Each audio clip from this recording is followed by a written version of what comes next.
किसी देश में एक राजा राज करता था। उसके लिए पैसा ही सब कुछ था। वह सोचता था कि पैसे के बल पर दुनिया के सब काम काज चलते हैं। तांबे की मेख तमाशा देखचा, कहावत झूठ नहीं है। मेरे पास अटूट धन है, इसीलिए मैं इतने बड़े देश पर राज करता हूं। लोग मेरे सामने हाथ जोड़े खड़े रहते हैं। चाहूं तो अभी रुपयों की सड़क तैयार करा दूं। आसमान में सिर उठाए खड़े इन पहाड़ों को खुदवाकर फिकवा दूं। पैसे के बूते पर मेरे पास एक जबरदस्त फौज है। उसके द्वारा किसी भी देश को क्षण भर में कुचल सकता हूं। वह सबसे यही कहता था कि इस संसार में धर्म, कर्म, स्त्री, पुत्र, मित्र, सखा सब पैसा ही है।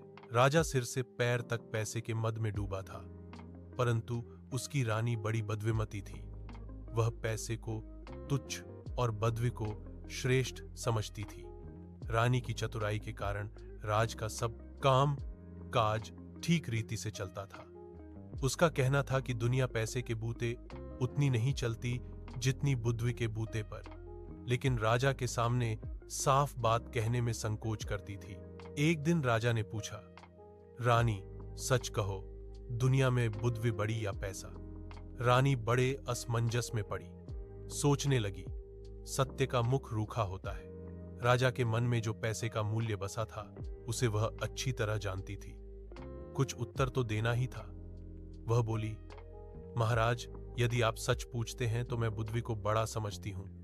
बुद्धि से ही पैसा आता है और बुद्धि से ही सब काम चलते हैं। बुद्धि न हो तो सब खजाने यूं ही लुट जाते हैं, राजपाट चौपट हो जाते हैं। पैसे की इस प्रकार निंदा सुनकर राजा को बहुत गुस्सा आया। बोला, रानी, तुम्हें अपनी बुद्धि का बड़ा घमंड है। मैं देखना चाहता हूं कि तुम बिना पैसे के बुद्धि के सहारे कैसे काम चलाती हो। एक ऐसा कहकर उसने रानी को नगर के बाहर एक मकान में रख दिया। सेवा के लिए 2-4 नौकर भेज दिए। खर्च के लिए न तो एक पैसा दिया और न किसी तरह का कोई सामान। रानी के शरीर पर जो जेवर थे वे भी उतरवा लिए।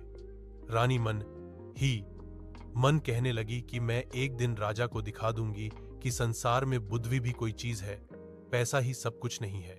नए मकान में पहुंचकर रानी ने नौकर द्वारा कुम्हार के अवे से 2 ईंटें मंगवाईं और उन्हें सफेद कपड़े में लपेटकर ऊपर से अपने नाम की मुहर लगा दी। फिर नौकर को बुलाकर कहा, तुम मेरी इस धरोहर को धन्नू सेठ के घर ले जाओ। कहना, रानी ने यह धरोहर भेजी है, 10,000 रुपए मंगाए हैं। कुछ दिनों में तुम्हारा रुपया मैं सूद के लौटा दिया जाएगा और धरोहर वापस कर ली जाएगी। नौकर सेठ के यहां पहुंचा। धरोहर पर रानी के नाम की मुहर देखकर सेठ समझा कि इसमें कोई कीमती जवाहर होंगे। उसे 10,000 रुपया चुपचाप दे दिया। रुपया लेकर नौकर रानी के पास आया। रानी ने इन रुपयों से व्यापार शुरू किया।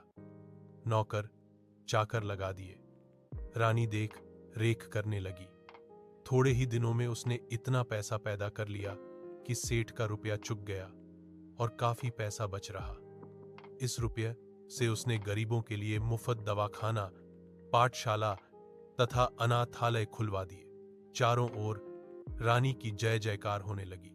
शहर के बाहर रानी के मकान के आसपास बहुत से मकान बन गए और वहां अच्छी रौनक रहने लगी। इधर रानी के चले जाने पर राजा अकेला रह गया। रानी थी तब वह मौके के कामों को संभाले रहती थी। रालकाज में उचित सलाह देती थी। धूर्तों की दाल उसके सामने नहीं गलने पाती थी। अब उसके चले जाने पर धूर्तों की बन आई। धर्त लोग आकर रजा को लूटने लगे। अंधेरगर्दी बढ़ गई। नतीजा यह हुआ कि थोड़े ही दिनों में खजाना खाली हो गया। स्वार्थी कर्मचारी राज्य की सब आमदनी हड़प जाते थे। अब नौकरों का वेतन चुकाना कठिन हो गया। राज्य की ऐसी दशा देख राजा घबरा गया। वह अपना मन बहलाने के लिए राजकाज मंत्रियों को सौंपकर देशाटन के लिए निकल पड़ा। जाते समय नगर के बाहर ही उसे कुछ ठग मिले। उनमें से एक काना आदमी राजा के पास आकर बोला, महाराज, मेरी आंख आपके यहां 2,000 में गिरवी रखी थी। वादा हो चुका है। अब आप अपने रुपये लेकर मेरी आंख मुझे वापस कीजिए। राजा बोला, भाई, मेरे पास किसी की आंख वांख नहीं है। तुम मंत्री के पास जाकर पूछो। ठग बोला, महाराज, मैं मंत्री को क्या जानूं? मैंने तो आपके पास आंख गिरवी रखी थी, आप ही मेरी आंख दे। जब बाढ़ ही फसल खाने लगी तब रक्षा का क्या उपाय? आप राजा हैं, जब आप ही इंसाफ न करेंगे तो दूसरा कौन करेगा? आप मेरी आंख न देंगे तो आपकी बड़ी बदनामी होगी। राजा बड़ा परेशान हुआ। बदनामी से बचने के लिए उसने जैसे तैसे 4,000 रुपए देकर उसे विदा किया। कुछ दूर आगे चला था कि एक बूचा आदमी उसके सामने आकर खड़ा हो गया। पहले के समान वह भी कहने लगा, महाराज, मेरा एक कान आपके यहां गिरवी रखा था, रुपया लेकर मेरा कान मुझे वापस कीजिए।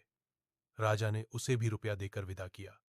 इस प्रकार रास्ते में कई ठग आए और राजा से रुपया ऐंठ कर चले गए। जो कुछ रुपया पैसा साथ लाए थे वह ठगों ने लूट लिया। वह खाली हाथ कुमारी चौबोला के देश में पहुंचे। कुमारी चौबोला उस देश की राजकन्या थी। उसका प्रण था कि जो आदमी मुझे जुए में हरा देगा उसी के साथ विवाह करूंगी। राजकुमारी बहुत सुंदर थी। दूर दूर के लोग उसके साथ जुआ खेलने आते थे और हार कर जेल की हवा खाते थे। सैकड़ों राजकुमार जेल में पड़े थे। मुसीबत के मारे यह राजा साहब भी उसी देश में आ पहुंचे। चौबोला की सुंदरता की खबर उनके कानों में पड़ी तो उनके मुंह में पानी भर आया। उनकी इच्छा उसके साथ विवाह करने की हुई। राजकुमारी ने महल से कुछ दूरी पर एक बंगला बनवा दिया था। विवाह की इच्छा से आने वाले लोग इसी बंगले में ठहरते थे। राजा भी उस बंगले में जा पहुंचा। पहरेदार ने तुरंत बेटी को खबर दी। थोड़ी देर बाद एक तोता उड़कर आया और राजा की बांह पर बैठ गया। उसके गले में एक चिट्ठी बंधी थी जिसमें विवाह की शर्तें लिखी थीं। अंत में यह भी लिखा था कि यदि तुम जुए में हार गए तो तुम्हें जेल की हवा खानी पड़ेगी। राजा ने चिट्ठी पढ़कर जेब में रख ली। थोड़ी देर बाद राजा को राजकुमारी के महल में बुलाया गया। जुआ शुरू हुआ और राजा हार गया। शर्त के अनुसार वह जेल भेज दिया गया। राजा की हालत बिगड़ने और नगर छोड़कर चले जाने का समाचार जब रानी को मालूम हुआ तो उसे बहुत दुख हुआ। राजा का पता लगाने वह भी पददेश को निकली। कुछ ही दूर चली थी कि वही पुराने ठग फिर आ गए। सबसे पहले वही काना आया। कहने लगा, रानी साहब, आपके पास मेरी आंख 2,000 में गिरवी रखी थी, आप अपना रुपया लेकर मेरी आंख वापस दीजिए। रानी बोली, बहुत ठीक, मेरे पास बहुत से लोगों की आंखें गिरवी रखी हैं, उन्हीं में तुम्हारी भी होगी। एक काम करो, तुम अपनी दूसरी आंख निकालकर मुझे दो, उसके तौल की जो आंख होगी वह तुम्हें दे दी जाएगी। रानी का जवाब सुनकर ठग की नानी मर गई। वह बहुत घबराया। रानी बोली, देर मत करो, दूसरी आंख जल्दी निकालो, उसी के तौल की आंख दे दी जाएगी। ठग हाथ पैर जोड़कर माफी मांगने लगा। बोला, सरकार, मुझे आंख वांख कुछ नहीं चाहिए, मुझे जाने की आज्ञा दीजिए। रानी बोली, नहीं, मैं किसी की धरोहर अपने पास रखना उचित नहीं समझती।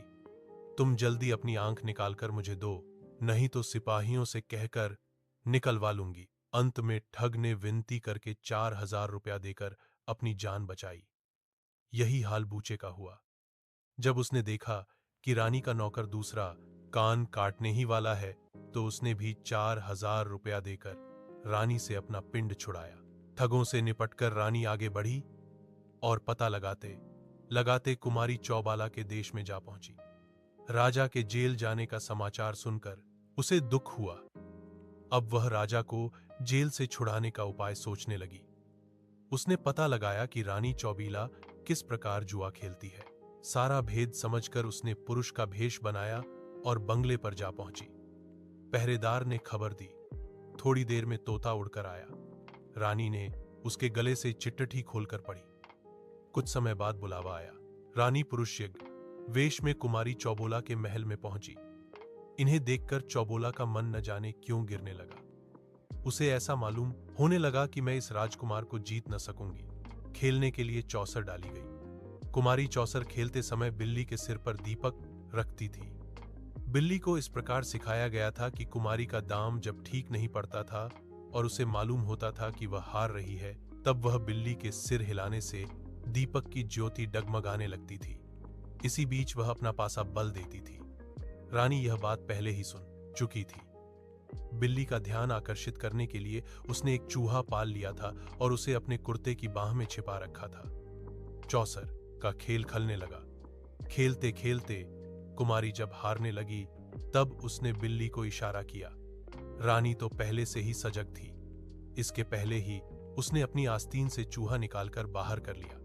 बिल्ली की निगाह अपने शिकार पर जम गई। राजकुमारी के इशारे का उस पर कोई असर नहीं हुआ। राजकुमारी के बार बार इशारा देने पर भी बिल्ली टस से मस न हुई। निदान राजकुमारी हार गई। तुरंत सारे नगर में खबर फैल गई। राजकुमारी के विवाह की तैयारियां होने लगीं। रानी बोली, विवाह तो शर्त पूरी होते ही हो गया। रहा भांवरें पड़ने का दस्तूर, वह घर चलकर कर लिया जाएगा। वहीं से धूम धाम के साथ शादी की जाएगी। चौबोला राजी हो गई। पुरुष वेशधारी रानी बोली, एक बात और है, यहां से चलने से पहले उन सब लोगों को जिन्हें जेल में डाल रखा है छोड़ दो, लेकिन पहले एक बार उन सबको मेरे सामने बुलाओ। कैदी सामने लाए गए। हर एक कैदी की नाक छेद कर कौड़ी पहनाई गई थी।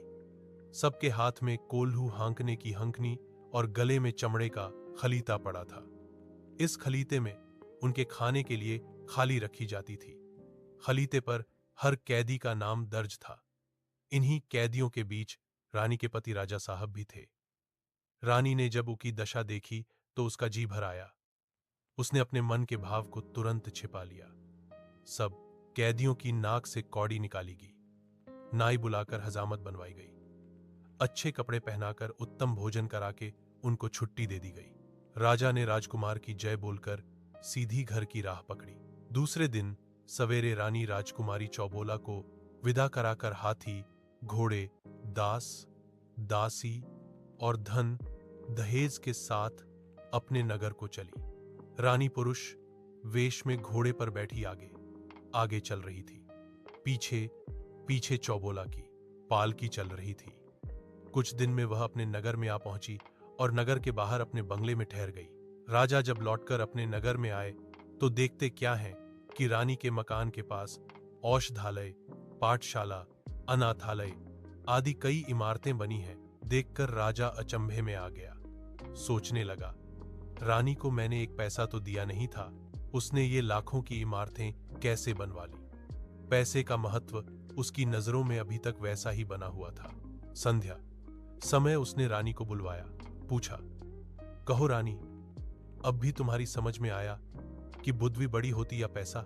रानी कुछ नहीं बोली। चुपचाप उसने राजा के नाक की कौड़ी, खलीता, हंकन और खली का टुकड़ा सामने रख दिया। राजा विस्मित होकर रह गया। सोचने लगा, ये चीजें इसे कहां से मिली। इतने में रानी कुमारी चौबोला को बुलाकर उनके सामने खड़ा कर दिया। अब राजा की आंखें खुली। वह समझ गए कि चौबोला की कैद से छुड़ाने वाला राजकुमार और कोई नहीं, उसकी बुद्धिमती रानी ही थी। राजा ने लज्जित होकर सिर नीचा कर लिया। फिर कुछ देर सोचकर कहने लगा, रानी, अभी तक मैं बड़ी भूल में था। तुमने मेरी आंखें खोल दी। अभी तक मैं पैसे को ही सब कुछ समझता था, पर आज मेरी समझ में आया कि बुद्धि के आगे पैसा कोई चीज नहीं है। शुभ मुहूर्त में चौबोला का विवाह राजा के साथ धूमधाम के साथ हो गया। दोनों रानियां हिल मिलकर आनंदपूर्वक रहने लगी।